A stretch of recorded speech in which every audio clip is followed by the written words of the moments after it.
On my channel, we talk a lot about the different ways for you to be healthier. Walking more, eating better, focusing on your sleep patterns, and practicing meditation, just to name a few. Combining all of these different strategies can really begin to balance out your mind, body, and spirit. But today I want to talk about what that actually looks like. How do you know when your body is balanced? In the business world, you can measure how healthy your business is by knowing your KPIs, or key performance indicators. A KPI is defined as a quantifiable measure used to evaluate the success of an organization in meeting objectives for performance. In short, there are numeric grades that reflect your business's efficiency. In the gym, that would be things like average revenue per member, length of time as a member, or how many people you sign up compared to how many people sit down with you to discuss membership options. These KPIs can really help you focus on the parts of your business that you need to tune up and improve. Numbers don't lie, as they say, and if you think your business is healthy, your numbers will reflect that. So what are your KPIs? Or should we call them KHIs, key health indicators? Do you know your health numbers? When was the last time you got your blood work done? Do you know your body fat? How about your fasting blood glucose? The answers to these questions are key insights into the health of your systems, and one system off leads to others getting out of balance. So it's pertinent that you take responsibility for your own health and understand what these numbers are.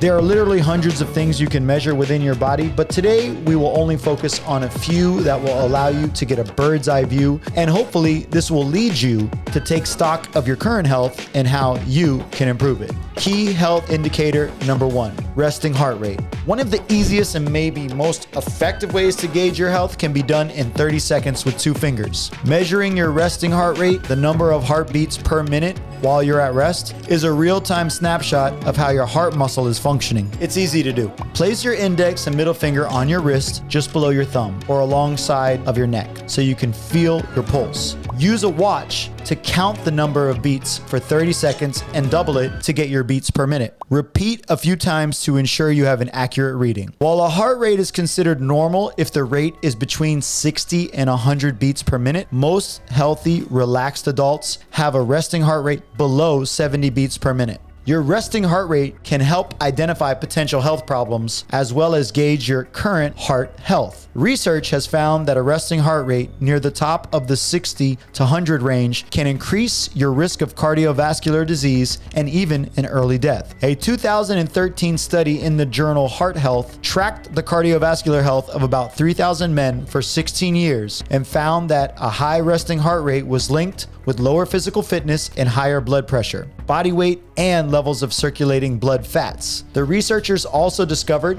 that the higher a person's specific heart rate, the greater the risk of premature death. Specifically, a resting heart rate between 80 and 90 doubled the chance of death, while a resting heart rate with over 90 tripled it. Keep in mind that the number can be influenced by many factors, including stress and anxiety, circulating hormones, and medications such as antidepressants and blood pressure drugs. A tried and true way to lower your resting heart rate is to, you guessed it, exercise. One study that involved 55-year-old adults found that just 1 hour per week of moderate intensity aerobic training, about 60% of maximum effort, lowered resting heart rate more efficiently than high intensity efforts. Now, imagine if you can combine both. Check your resting heart rate today and let me know the results in the comments below. Key health indicator number 2, fasting blood glucose. Fasting blood glucose is a measure of your blood sugar after 8 to 12 hours without food in your system. This measurement can show you how efficient your body is at processing carbohydrates or sugar. A normal reading is 100 milligrams after not eating or fasting for at least 8 hours, and less than 140 milligrams 2 hours after eating. During the day, levels tend to be at their lowest just before meals. For most people without diabetes, blood sugar levels before meals hover around 70 to 80 milligrams. High sugar levels erode the ability of the cells in your pancreas to make insulin.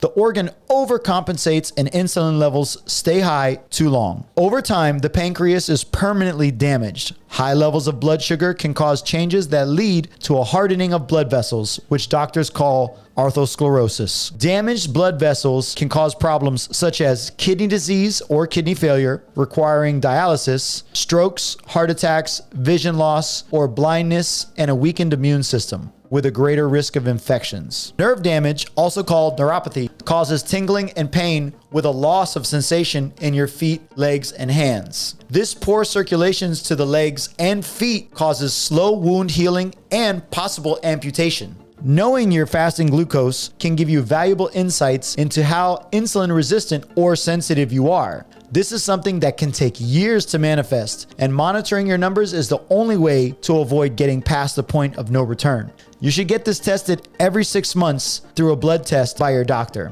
Key health indicator number 3, cortisol levels. Cortisol is known as the flight or fight hormone and is very useful in times of stress or danger. It also regulates blood pressure, controls your sleep-wake cycle, affects how your body processes carbs, protein, and fat. Cortisol receptors, which are in most cells in your body, receive and use the hormone in different ways. Your needs will differ from day to day and even hour to hour. For instance, when your body is on high alert, cortisol can alter or shut down functions that get in the way. If you're working out, this might include your digestive or immune system. This will allow your body to prioritize survival functions over less urgent processes. Cortisol is naturally elevated in the morning and then slowly decreases to almost zero at night in direct relation to melatonin rising. This is called your circadian rhythm. The problem arises when your cortisol stays chronically elevated or, in the worst case, gets flipped to being high at night. Stress from work, exercise, relationships, pandemics, news, emails, financial issues, and alcohol all trigger cortisol. This can lead to a number of health problems, including anxiety and depression, heart disease, memory and concentration problems, problems with digestion, trouble sleeping, weight gain, and sexual dysfunction. I have had problems with my cortisol for many years after leaving the fire department. This can be a literal nightmare.